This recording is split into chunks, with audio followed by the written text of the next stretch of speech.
Mendhar sub division में 4 रोजा inter school मुकाबला शुरू हो गया है। इस मुकाबले में मेंढर के 35 स्कूलों ने हिस्सा लिया। Government higher secondary school Mendhar में मुनक्किदा मुकाबलों में स्कूल के तलबा ने अपनी सलाहियतों का मुजाहरा किया। ये मुकाबला सरहदी इलाकों के तलबा को एक प्लेटफॉर्म फराहम करने के लिए मुनक्किद किया जा रहा है।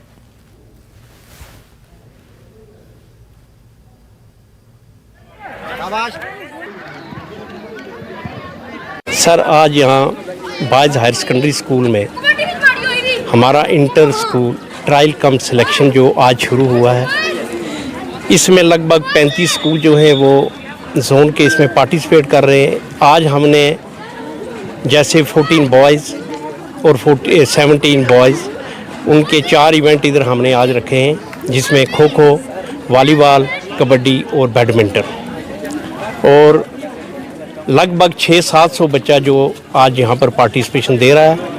और ये सब इवेंट आज हमने 22 के जो रखे इवेंट, इन्हीं 22 का कल खो खो, अपने चेस और कैरम के कंपटीशन होंगे। और 24 और 25 को हमने गर्ल्स हायर सेकेंडरी स्कूल में लड़कियों का 14 और 17 रखा है। और 25 तारीख को ये हमारा कंक्लूड होगा। और जिसमें हमने जितनी हमने रजिस्ट्रेशन की है, आज उन सब ने यहाँ पर अपने इंटर स्कूल की टीम लाई है। और ये हमारा ये 25 को जो है जो ये कंप्लीट होगा। सबसे पहले मैं शुक्रिया अदा करता हूँ boys higher secondary school Mendhar का, जिन्होंने हमें बहुत कोऑपरेट किया।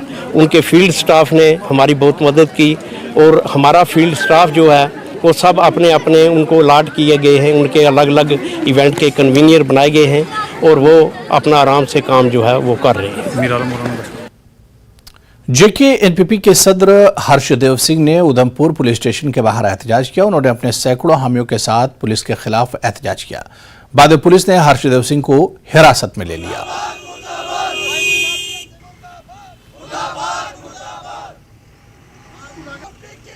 जो पुलिस की गुंडागर्दी है ना उधमपुर के अंदर, वो खत्म होनी चाहिए। यहाँ जो शरीफ आदमी है उसको तंग किया जाता है, उसको प्रताड़ित किया जाता है। गुंडे मवालियों को पूरी शह दी जा रही है। जो कमाऊ पुत्र हैं उनको पूरी शह है, जो मर्जी वो कर लें।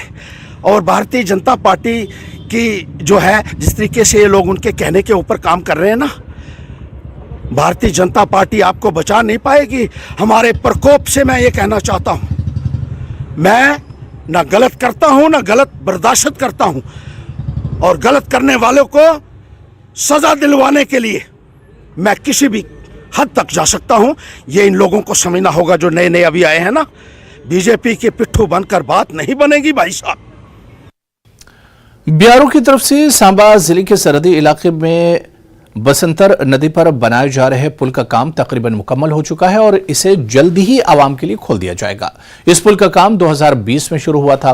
पुल से पंजाब, कठुआ, सांभा और सरहदी इलाके आरएसपुरा को जाने वाले लोगों को फायदा होगा। मकामी लोगों ने इस पुल को बनाने के लिए मरकजी हुकूमत के साथ साथ जम्मू कश्मीर की इंतजामिया का तहे दिल से शुक्रिया अदा किया।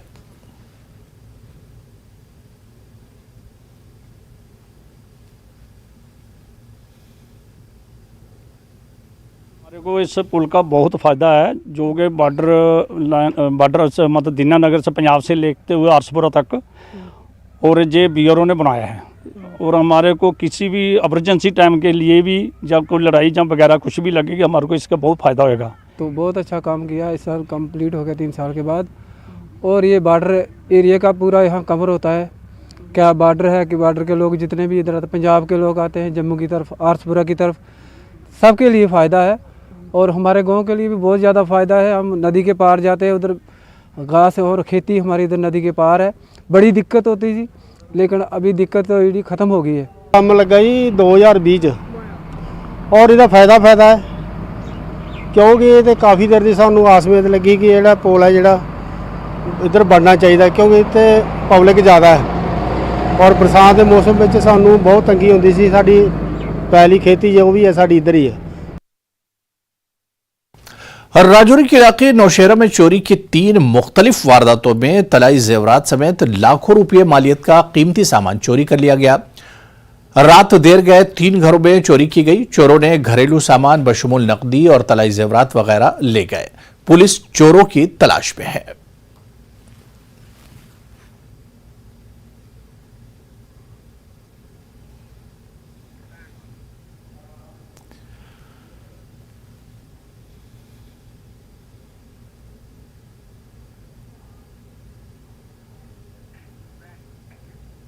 एक 40 साल खातून